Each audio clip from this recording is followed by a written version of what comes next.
Yo, what's going on, guys? Crispy Flakes here. So for today's video, I want to talk about a little bit of speculation going into the NBA offseason. Now, I know we still got the playoffs and everything like that, but, we can kind of see with some teams, I think especially the Los Angeles Lakers, like, things did not really go according to plan since winning the championship ring a few seasons ago, man. Like, since then, it's kind of been this stipulation, this circumstance of trying to squeeze a little bit more out of the LeBron James era. And, yeah, it's flopped. It's flopped before their very eyes, man. So with that being said, as you can probably see what we're talking about here, man, this dude right here, wearing that jersey, we got Anthony Davis. So there's talks that the Lakers could be looking to at least discuss some Anthony Davis trades this NBA offseason, which is kind of crazy to think about, man, because, with the amount of, like, assets they initially gave up to get Anthony Davis on this team, just the way that AD has talked about the Los Angeles Lakers franchise, and really the idea was that once LeBron James retires or maybe goes somewhere else for a season to play with Bronny, that Anthony Davis was going to be the building block of this team going forward. The issue is, for one, they have nothing of worth to build around him. The assets just don't exist. I mean, you couldn't get teams to bite on, THT in a 2027 first round pick, man. All reliable, back around the NBA trade deadline. Like, that's just something that has no value to it whatsoever. You have Russell Westbrook in his contract. I do know that Russell Westbrook's been playing better as of late, but, we're talking about a post-LeBron James era, which, obviously Russell Westbrook's contract is going to be up eventually, but then you have the new issue that kind of makes that irrelevant, and that is Anthony Davis and his potential to just be like an injury-prone big guy for the rest of his career. Like, he's already been that. But now, how old is AD, man? One second, man. Anthony Davis, man, is about 28, 29 years of age. And I will say, historically, from just like my knowledge of watching the NBA, players that are 7 foot that have like those lower body injuries, they do not age well. They do not age well whatsoever. And that's a scary thing, man. That's a scary thing, wanting to commit that much money to a guy like Anthony Davis in your future of your franchise, especially being the Lakers, which I will say is one of the more like impatient franchises in the NBA. They have always been great and they expect greatness, and going through a traditional rebuild just really isn't something that they are interested in. It seems like anytime they go in that direction, especially in Michigan, like Lonzo Ball, Ingram, Kuzma, and guys like that, most teams would have been happy with that as a trio. But then it's like, oh, we can get like LeBron. Oh, we can trade out these dudes, for Anthony Davis. It's like, that's the route the Lakers typically go. There's nothing wrong with that, except this time around, there's no draft assets to even draft those guys anymore. Like, it's just not there. So then you look at, okay, what do we have on the team that we can salvage right now for some stuff going forward, and try to rebuild this team, try to do something different with it. And that guy's Anthony Davis. And I would say under normal circumstances, I'd be a little wary of an Anthony Davis trade. I know despite the rumors of him, or not really rumors, but just the speculation that he might not age well, like I was just saying earlier and stuff like that. I mean, it's still Anthony Davis, right? Like, we still know when he's healthy, this dude's a difference maker. This season, not really the greatest. It's a season where he needed to shoot the 3-ball better than any time before. He shot 18%, man. He's only off 1 or 2 attempts per game. But regardless, like, AD is just not really fit around Russell Westbrook. And, he had his injury issues all season and stuff like that, man. He's played 37 games on the year, right, man? So, but then you start talking about, okay, what type of trade could happen if the Lakers do want to get this done, and which team makes sense? And to me, as y'all can see, no doubt in my mind, looking at both sides of the spectrum, it is the Chicago Bulls. What a beautiful full story scenario for Anthony Davis. He's gouging around the Lakers, man. Like, he did that. Now what's the next chapter? Go to the place that he's from, man, Chicago, Illinois, and be the missing piece on the Bulls.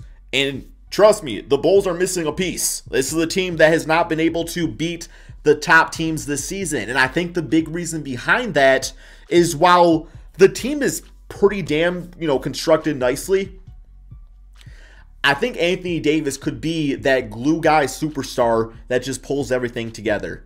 I look at the core 3 of this team, man, and that's this, I got Lonzo actually up there too. I guess it's more of a core 4, but Lonzo Ball's had like injury issues and stuff this season and everything, man. But I guess really the whole Bulls team squad has. But no, I look at this, man. The 2 main guys, Zach LaVine, DeMar DeRozan. Like, those guys are both like ISO heavy players that can get you a bucket, man. Like, they are both walking buckets. I mean, they can score in multitude different ways, but that's their thing, man. You know, scoring the basketball, they make plays and stuff like that too, man. I love DeMar and Zach LaVine.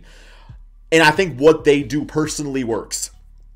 At the price of, okay, if they're doing this, doing a lot of iso ball and stuff like that, man, it's like, then what's that third guy going to do? And the third guy would be Vucevic. Now, Vucevic is a fine center.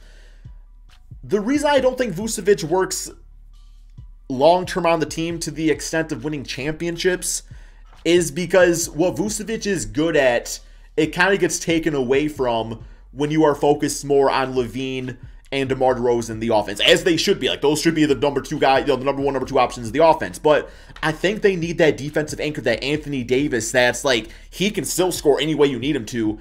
But if DeMar or LaVine's taking over the game, then you got Anthony Davis that's going to grab offensive rebounds. You got Anthony Davis that's going to make a difference on the defensive side of things. You got Anthony Davis that can be out there, you know, closing with you and everything like that. And you know, no matter what, he's going to give it his all, no matter what side of the court is. So then I think about, okay, how do you get Anthony Davis to the Chicago Bulls? How does this happen? And I think the way it happens, I think what the Bulls have is exactly what the Lakers need. Now, there's got to be some assumptions made here, right, man? We got to assume what is the future of the Lakers. Okay, I assume that Russell Westbrook's contract is untradeable, so I assume he's going to be there for the duration of his contract.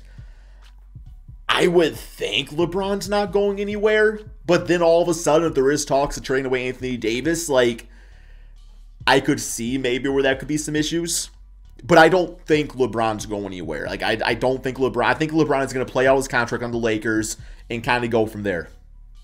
Alrighty, so, trade by Anthony Davis to the Bulls. What are we going to get back? How does that help the Lakers now? How does this put them in a better situation, not only now playing with LeBron, Russell Westbrook, but also put them in a good situation going forward?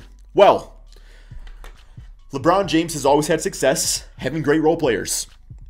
And that's the thing about this Lakers team. They just don't. They just don't have good role players, man. They don't have good role players. So you need guys that can be role players right now, but grow into the next tier, the next phase of the Lakers franchise post LeBron James. And I will say there is two guys that I would love them to get in a trade, man.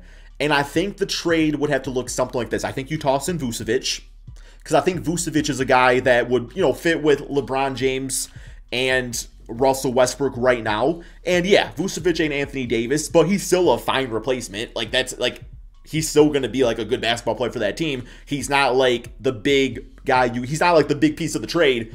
And then at that point, I think, you know, you're probably looking to get Patrick Williams and Coby White.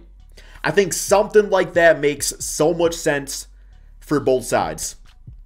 Because, you know, Patrick Williams, number 4 pick in the draft a few seasons ago, I think he's got all-star potential. I think he's got all-star potential, but I think, you know, obviously he's still finding himself this season, coming back from major injury and stuff like that. But overall, man, like, you know, Patrick Williams has that NBA body already, but also in a way that I think he would do great being mentored, you know, by two of the greatest guys ever to attack the basket, in Russell Westbrook and LeBron James. I think that would work out perfectly. So that's your star piece put next to THT, you know, in a few seasons. But you also get Coby White. Now, I was considering between, like, Coby White and Dosunmu. Now, I think Dosunmu is... I think the Bulls will probably hang on to him. Like, I just love what he brings to that team, man. Like, I think between him and Lonzo Ball, like, that's just your point guard rotation for the next 10 seasons. I mean, now, you could also say that Ayo maybe deserves to start eventually, but, you know, we'll kind of see how the future of his career kind of pans out. But, I mean, you know, like, Coby White, I think, is the perfect dude to have on the team in the sense where it's like, he's going to bring you some offense, but not like that offense in the way where it's like, okay, like this is like a superstar that needs the ball in his hands to do things. I don't think like that. I think Coby White, Vucevic, those are the perfect like third tier type of scoring options on basketball teams that works that would work next to LeBron James and Russell Westbrook, where they're still going to get their own, but in a way that's not going to like hurt the ego or the chemistry of the team. So, what do you guys think about that, man? Do you feel like that's... I feel like that's a fair trade for Anthony Davis. Like, you might even discuss some draft picks, maybe a few other guys back and forth, but, you know, ultimately speaking, that puts AD on the Chicago Bulls. Now, obviously, you know, going into, like, the offseason and stuff, some different fillers could happen out there, man, to make the roster more complete, because obviously you probably got to look at maybe get another power forward or center on the team, and maybe another guard on the team, but also you got like Caruso and Dosunmu for next season and everything like that. So I think I think the Bulls would be fine. I feel like the Bulls would be consolidating some stuff into getting this great player in Anthony Davis. Now, like I said, there's if there's concerns about injury history, I guess Super Bulls fans would not want to do that. But what do you guys think, man? Let me know about that in the comment section below. And for the Lakers, I mean, they might be, there might be a better Anthony Davis trade out there, but I think it's better to go for guys that could be something and get some of the assets like that, as opposed to like trying to trade for, man, like some like 30-year-old or something like that. Like, I don't know. I think it's time to start thinking about the future a little bit more if you're Laker Nation. But that's all we got for this video. Thank you all so much for watching. And peace out, my friends. I got a feeling Laker fans are going to hate that trade, but hey, it is what it is.